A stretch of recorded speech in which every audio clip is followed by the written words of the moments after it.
Boy, it's nice being here in front of this nice warm fire in this camp. In from the elements. It's pretty cold out there today. But you know, what happens if you're in the backwoods, in the backcountry, up in the mountains? Maybe your sled might break down. Maybe you are weathered in and you can't get off the mountain. I'm going to show you a few things that might just save your life. Now, the first thing you need to do, you need to get a fire started. You might be getting late in the day and you're going to have to keep warm at night. Now, no matter where you are, whether you're in the mountains of BC or you're in the lowlands of Eastern Canada or United States, there's always fire starting material available. Now, in Eastern Canada, we have an abundance of things to start a fire, and I'm going to show you exactly what we can use. Now, one of your greatest allies here for starting a fire is this birch bark. This stuff is so dry, it's nature's newspaper. Collect some of this up. Now, when I'm starting a fire in the bush, I always do it the same way. I plan on doing it once. I got to get it right the first time. I might not have a second chance. Get my birch bark. Now, these leaves are nice and dry. Now, in the mountains, you're not going to get these leaves for the most part. You're going to be dealing with evergreens. But today, I'm going to grab these. Now, this is a cedar tree. The cedar bark here, it's just going to burn very well when we start.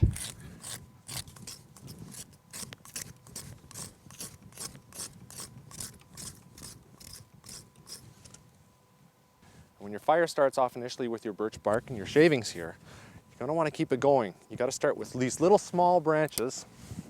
The smaller the better to start.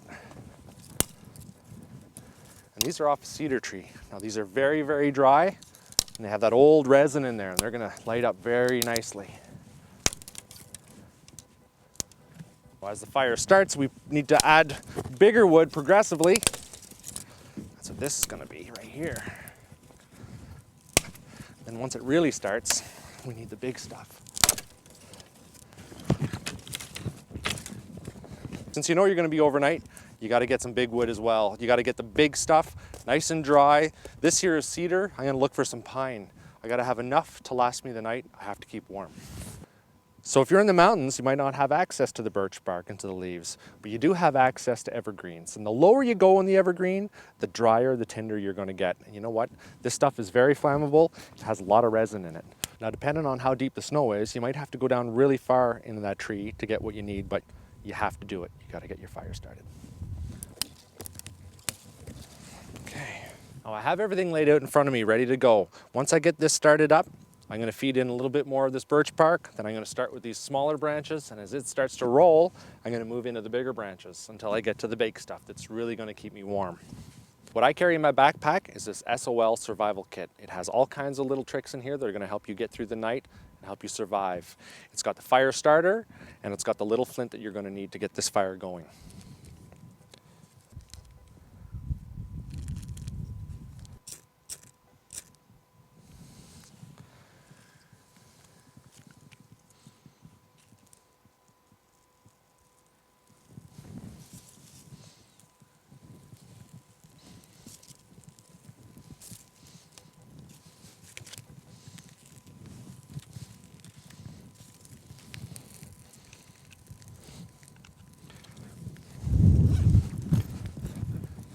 Like I said, I got to make this work right the first time. I'm just going to get my little branches on here, my little twigs. They're going to make that happen.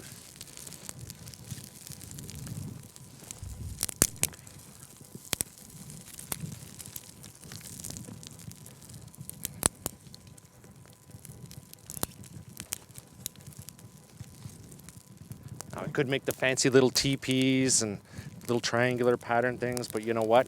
The sun's going to go down soon, and I want to get this thing made.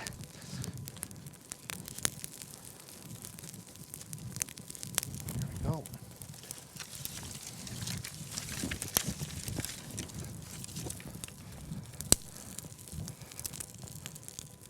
I'm moving to my bigger sticks.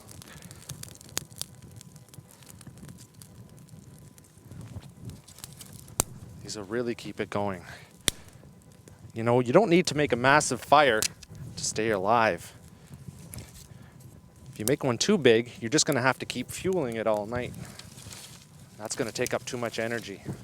And you're going to be searching all over for wood. Now I'm starting to build it up. Got my little chimney effect going there. I'm a firefighter, I can say chimney effect. I learned a long time ago, you never start a fire under an evergreen in the winter. Now there's a reason for that, because when that heat rises, it's going to start to melt snow. That snow is going to fall on you. Never made that mistake again. It'll eventually put your fire out. Then what do? I've got this fire going pretty well, so I'm going to want to start adding bigger wood. Once you get the bigger wood on, you might not be able to break it. Don't try busting it up with your foot or your hands, hitting against trees. You could have a problem, you might injure yourself.